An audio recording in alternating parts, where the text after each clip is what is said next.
Hey everybody, how's it going? Welcome back to another video.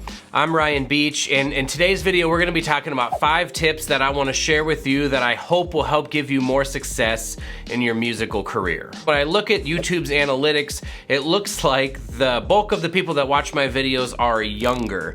And so I wanted to try to simplify things, not get quite so deep into the nitty-gritty of practice organization, and rather zoom out a little bit and get a big picture of just career in music and what things might help us be more successful. The first tip I have for you is to have a plan. Now, you've probably heard me say this over and over and over again. You've probably heard other people say things like this, or maybe have a goal or things like that, and it just is so important. It does bear repeating. Having a plan could be as simple as making sure you know what exercises you're gonna work on to develop the skills that you wanna develop, or it could go all the way up to having an idea of what grad school you might wanna go to further your career, or it could be that you wanna be in an orchestra, or maybe you wanna be a teacher, or maybe you wanna be a chamber musician, or you wanna play in a big band or a combo, or maybe you wanna do something that nobody else has done before. But kind of having that level of a plan of where you might wanna go in your career can really help you dial in the work that you do today to help you down that path. The second tip I have for you is get used to delayed gratification. Our world has gotten faster and faster, and instant gratification is very possible. You can get any answer you want on Google right away. You can go to YouTube and learn how to do something instantaneously.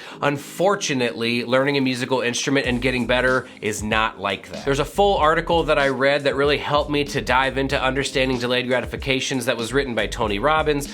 I'll link that down below so you can check that out, but essentially, delayed gratification is understanding that we will sacrifice some gratification now for a greater payoff somewhere down the line. Because skill development on our instruments does take a lot of time, we have to really embrace this and set maybe little mini goals along the way so it keeps us on track, but the big payoff of being able to play pieces that we've always wanted to play will take time for us to do. To me, there's a bit of a paradoxical effect that happens when we embrace delayed gratification. When we do that, we release ourselves from having to learn things and prove to ourselves that we can play things as quickly as possible, which allows us to ask questions about quality and am I working in the right area? Am I in flow state? That's the kind of things we want to be addressing in our practice. And again, paradoxically, the more we work where things are the right amount of challenge and we can be successful, that's actually the fastest kind of growth that we can have on our instrument. The third tip I have for you is to be able to define what success means to you. A simple application of this idea is something like, do you know what a successful practice session looks like?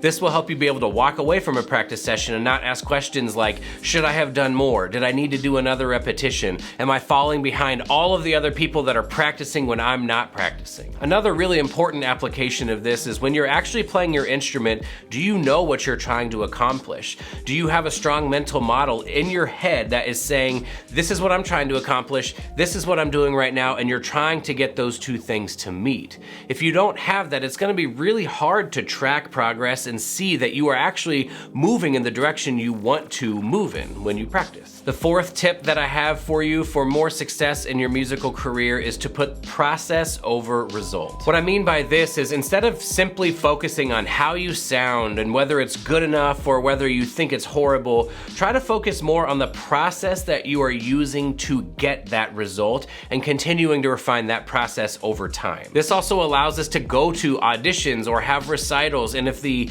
result isn't exactly what we wanted, we can still walk away and feel like it was a useful experience because we can learn from it and hone and refine and improve our process of how we prepared for better results next time. The fifth and final tip that we're gonna cover is just a little bit different from the others, but before we get to it, I did wanna say that if this video has been helpful so far, I would really appreciate it if you would click the like button. It makes the YouTube algorithm like it a little bit more, and other people will be able to see it and enjoy it for themselves as well. This last tip is something that you might not expect, and it's something that I've struggled with a ton in my career, especially when I was younger, and it is to just do other things in your life other than just practice your instrument. I was incredibly obsessive when I was younger. I wanted to win an orchestra job more than anything, and so So my mindset was so singularly focused on winning an orchestra job. I would practice a lot. I would be obviously in classes and things like that, and there wasn't a lot of room for being a human being outside of just being a trumpet player. I think it's incredibly important to value our identity as a musician, but not to only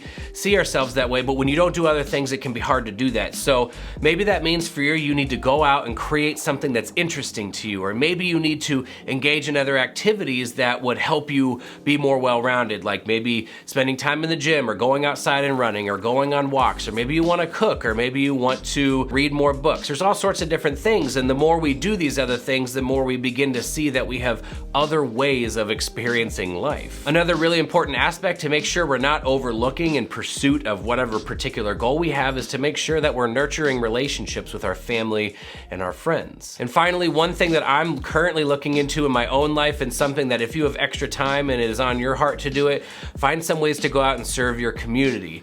It's gonna be really easy to see yourself separate from an instrument when you're serving others and you're seeing yourself as providing worth that has nothing to do with you being a musician.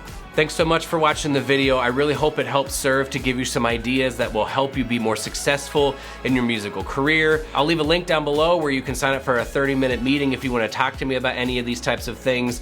I'd highly recommend you check out this video next right here, and I hope you have a great day. We'll see you next time.